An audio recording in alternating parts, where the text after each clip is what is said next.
Lilo and Stitch is the brand new Disney movie that just hit theaters. This is the new Disney live action remake of one of their animated films. The first Lilo and Stitch, which this is based on, came out originally in 2002. In this movie, Stitch is voiced by Chris Sanders, who originally was the director of Lilo and Stitch back in 2002. He also directed films like Wild Robot, How to Train Your Dragon, but he is the voice of Stitch, only he's not directing this one. And this one, Stitch, obviously, is a creature who is created by Juma, played by Zach Galifianakis, but they are set, he is exiled to Earth by the Grand Councilwoman, who's voiced by Hannah Waddingham.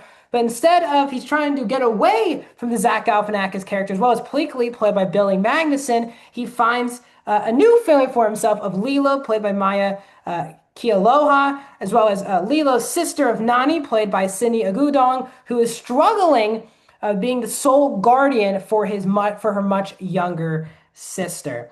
The film is, let me make sure it is, yeah, an hour and 48 minutes and is PG. Welcome back, everyone, to a brand new movie review here on Max Talks Movies. My name is Max Zimber. We're talking Lilo and Stitch 2025. If you're new to the channel, guys, please hit that subscribe button and ring that bell for notifications. I do movie, TV show reviews, out of theater reactions, box office breakdown shows, and movie franchise rankings. We just hit over 300 subscribers. Get us to 400 by hitting that subscribe button and ringing that bell. Comment down below. What are your thoughts on the new version of Lilo and Stitch?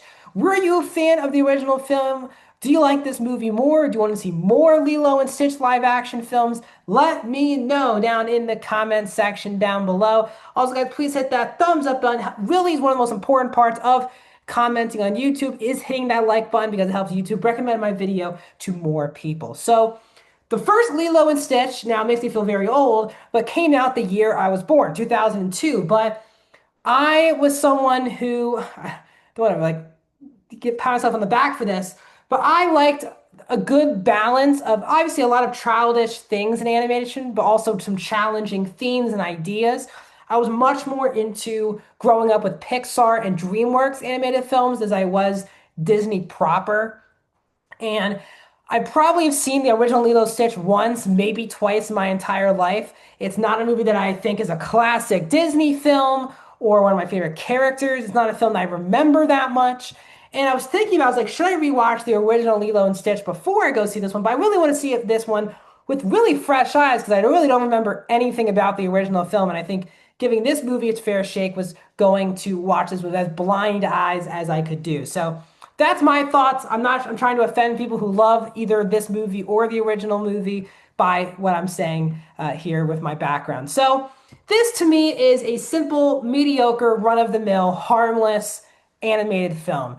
This is a movie that will please children and probably families as a whole as well. I'm not sure there's a lot of people really above the age of 8, maybe 6, who are going to have like a total think this is one of their favorite movies type of situation. But it's a very harmless animated film. It's not trying to be one of the greatest, sorry, not trying to be one of the greatest children films of all time. And as it pertains to like the Disney live action remakes they have done, this is so far from the worst. It's not even the worst that Disney has even done this year. So on that note, that's a plus. This is a frustrating one because for me, the third act of this movie is actually quite good. There's a lot more action. Stitch, who was pretty annoying in the first two acts, I'll get to that in a second, was really hilarious and charming in the third act of the movie, and you were rooting for characters to go into certain places in the third act. It was very fun, has all of the action of the entire film, and I quite enjoyed that. The cast itself is also quite solid here. Really good, solid child's performance by Maya Kealoha, who plays Lilo. She's very solid. Cindy Agudong, hopefully I'm saying her name right, is an actress I've never seen before. But I thought she was easily the strongest performance in the movie. And Nani is a character who I didn't know, for completely forgot if she was a big deal in the original film, but she's for me was my favorite part of this movie. She feels like again an actual out of all the characters in the movie, she genuinely feels like a real human being going through struggles of raising someone and trying to figure out their own life as well. She has the only interesting character arc in the entire film. I also hope she gets more work off of this because I thought acting wise she was quite good. And there is really good seamless CGI here. There was never a CGI moment that honestly pulled me out of the movie. Because again, they are blending CGI and live action. And really for the entire film, especially in just the broad daylight, they are not afraid to show off their CGI usage with Lilo, with Stitch, but also with Jumba and Pleakley, and I thought that was really well done. And the movie looked really good. So you see so many Disney live action movies that just look so fake and so green screened.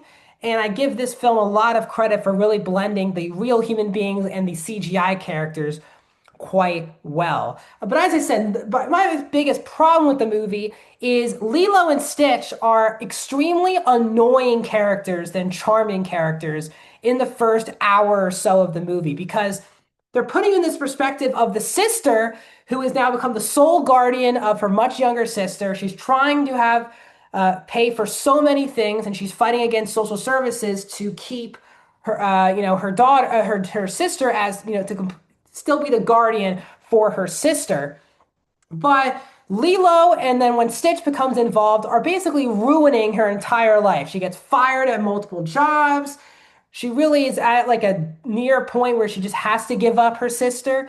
And it's really all because of Lilo and Stitch's fault. And instead of like, oh, they're so charming, I wish they were trying to be, thinking of their sister, they just came off as so stupid and annoying in the first hour of the movie. And you feel awful for Nani the whole movie because she's really trying so many different ways to keep her sister while her sister, even though acts like she loves her sister, does everything that will get her away from her sister, which includes keeping Stitch. It's a very annoying part of the movie because maybe it's just because I'm around the age of Nani in the film. And maybe if you're a kid, you don't really obviously don't give a crap about that. If someone my age, you kind of start thinking about her perspective more. And I found the other two characters to be way more annoying because they were literally ruining someone's life. The villain subplot with Zach Galifianakis and Billy Magnussen, two actors I usually love in everything they are in, were so unfunny in this movie. And their whole bit of trying to capture Stitch, and they basically are just there trying to be comedic relief. They were like never funny. And that's tough because Zach Galifianakis is one of the funniest actors of the last like 15 years. And Billy Magnussen is another guy who's been on the rise since Game Night, who I usually like and everything. Those guys just were not very funny. The other like family members or people in the community who were with Lilo, with Nani and Lilo, also just didn't get a lot of screen time.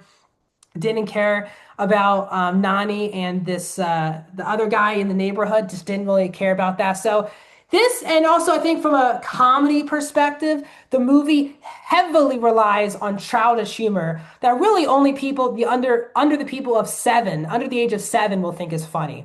It's all fart jokes and sneezing jokes.